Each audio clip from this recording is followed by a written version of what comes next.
The Seven Deadly Sins, an analysis of how the popularized concept has influenced modern media. The purpose of this research is to investigate the relationship between the concept of the Seven Deadly Sins and its fictional and non-fictional portrayals. So a little bit of background. The Seven Deadly Sins are discussed in part 2 of the Divine Comedy Purgatoria, which is about the Divine Comedy about Dante's travels through hell. So they were first established by Pope Gregory I in the 6th century. They're a little bit more than 7, but the current model was established by St. Thomas Aquinas in the 13th century. They are pride, greed, lust, envy, gluttony, anger, and sloth. So one of the factors I'd like to point out is that there's a lot of research onto the Seven Deadly Sins potentially being developed as a pastoral diagnostic method. Back at the times that it was created in the 6th century.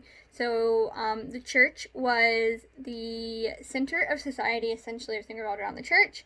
So this is important to note, this article is important to note because it discusses that these sins, these 7 sins, were probably concept and put into a model kind of to explain how why people were troubled in their faith at the time.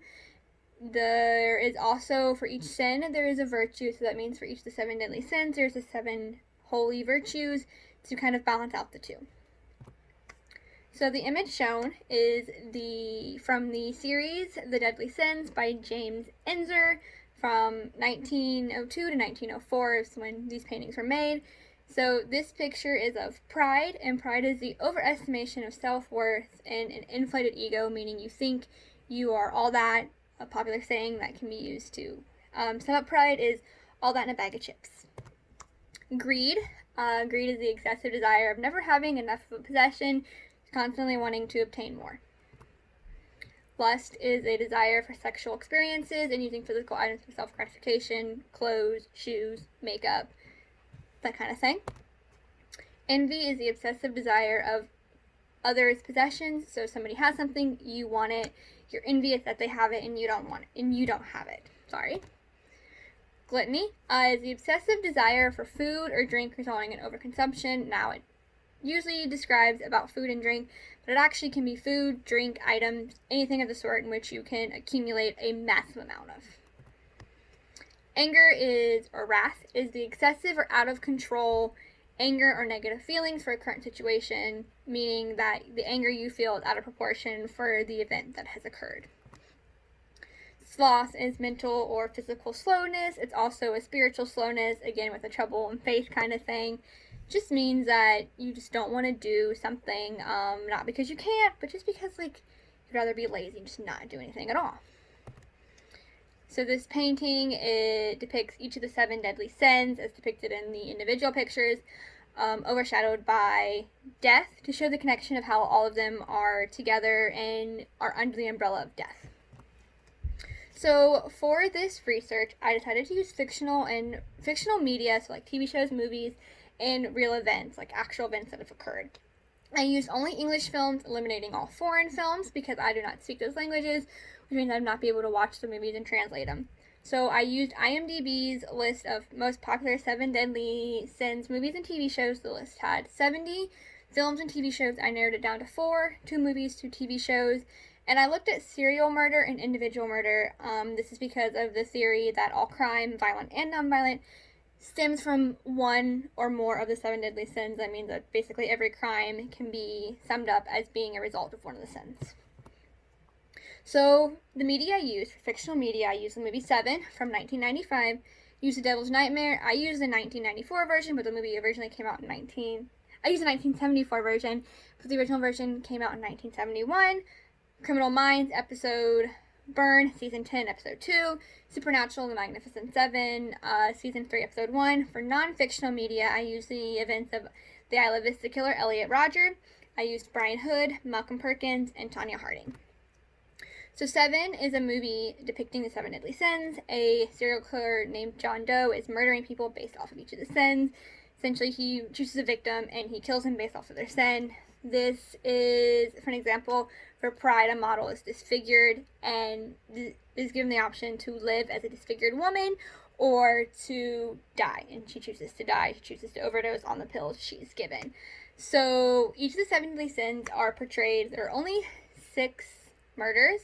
6 deaths. They're all murders. So 6 deaths in the movie. At the end, there's only been 5, and so John Doe embodies envy himself. He's envious of the relationship that the detective has with his wife, who is pregnant. So there is a box, and the detective opens the box, and John Doe mentions his wife. So it's kind of led to believe that in the box is the head of the detective's pregnant wife. So it's her head. So she's been killed. And so that makes the detective become wrath. And in an anger-filled episode, he goes and he shoots and murders John Doe, who embodied envy. So each of the sins is depicted in the movie. So The Devil's Nightmare, again, I used the 1974 version, but the film was originally released as a French film in 1971. 74 is a US version. So 7 tourists are forced to stay in a castle after missing their ferry. The family that owns the castle was cursed by the devil many, many years ago to have the first daughter become a succubus. So each of the 7 tourists obviously embody an individual sin. So the succubus is now murdering each of these tourists in their version of the sin. So in the end, when 6 are dead, Pride is immune and alive, and he makes a deal with the devil himself, saying that his soul, his one soul, is worth all 6 of the other people's souls together. Very prideful, thinking he's worth more than he is. The devil agrees to trade souls, and however, in the end, everyone is killed. You make a deal with the devil, there's always a price to pay. Some examples of the murders are lust, a woman is killed in an Iron Maiden, which is a medieval torture device, and she's killed during an adultery episode. She was sleeping with somebody who was married. And then sloth, a woman is murdered in her sleep by a snake to kind of represent that slowness. So now we're in the TV shows. Criminal Minds, episode Burn, again, season 10, episode 2, depicts a man killing people based off the 9 circles of hell. As previously mentioned, the 7 deadly sins are discussed in Purgatoria, which is part 2 of the Divine Comedy. The 9 circles of hell are discussed in the Inferno, which is part 1 of the Divine Comedy, which is where Dante goes into hell in the first place. And the 9 circles incorporate the 7 deadly sins. And in the book, each sin has a specific punishment. Each circle has a specific punishment.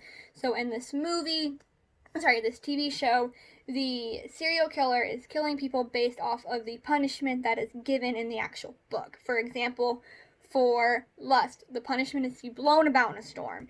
And so in the TV show, for the lust, a man is stuck to a fence. He's like handcuffed to a metal fence, and he's electrocuted to kind of thrash around like you would in a storm. And so that's kind of how the show went, was he was shooting people based off of the sins, or 9 circles, and killing them that way. And then Supernatural, Magnificent 7, previously the Winchester brothers, who are the main characters, opened the gates of hell and released demons. And in this episode, they come face to face with the 7 deadly sins. So that means that the demons who incorporate 7 deadly sins are now out, and they are now possessing people and killing people. Example for sloth, an entire family dies of dehydration and starvation. So they die, yet they had a fully stocked kitchen, which means that they were slow. They didn't want to get up. They were lazy. They didn't want to get up and go to their kitchen to get the food, and they were possessed by sloth to die. A fun little fact about this one, which I really enjoyed, was when they find out who they're hunting, one of the brothers actually recites a quote from the movie Seven, what's in the box. Again, you're led to believe there's a head in the box. So I thought it was really cool that it kind of incorporated a previous movie based off Seven Deadly Sins. Now going into non-fictional. So we have the Isla Vista killer, Elliot Rodger. Now he did not kill people based off each individual sin. He himself was the embodiment of each of the sins. So that means that he published a manifesto called My Twisted World. And in it, he depicts his life and where things went wrong and why he's doing what he's doing. And essentially, you can read in in his manifesto, each of the sins is kind of pointed out. They're not mentioned, oh, this is pride.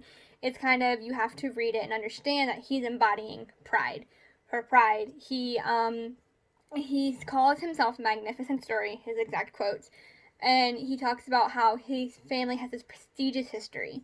And so each of the sins is discussed. All 7 are discussed in the manifesto to kind of explain who he is, why he's doing it, and how it's all led together to lead him to commit these murders.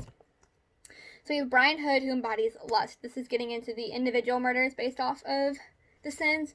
Brian Hood was a born-again Christian who was married with children, who committed adultery, was having an affair with another married woman who had children. He convinced his mistress to murder his wife, saying he could not do it because he was a born-again Christian, also saying he could not divorce her because he was a born-again Christian and it was against the religion.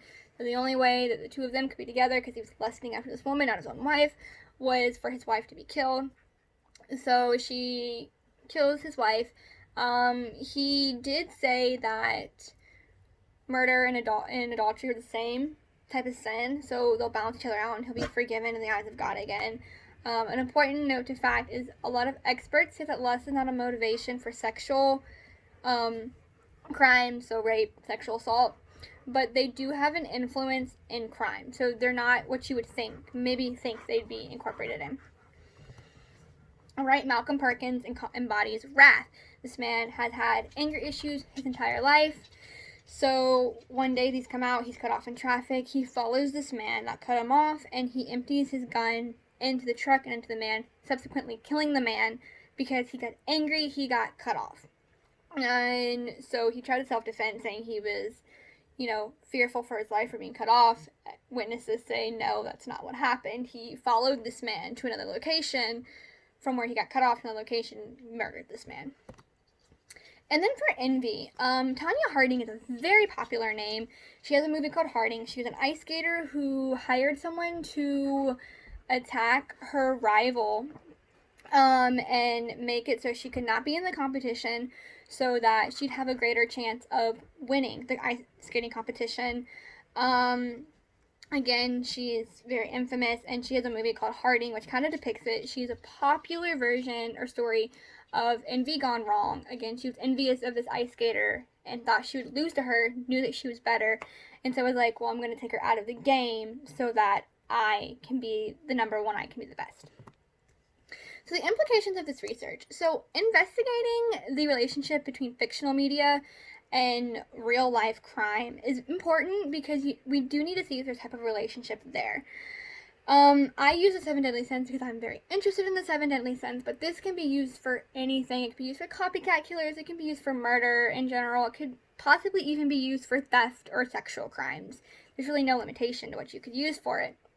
So fictional portrayals were typically along the same line. People were killed based off of their sin, and their murder kind of embodied that sin. Non-fictional portrayals were a bit different because there was no instances of somebody going on a spree murder for killing everyone. You had a lot of the series of individual crimes being based in the sins, which was very important to note, that relationship. So I do believe that there's a relationship between fictional media and crimes that happen in real life.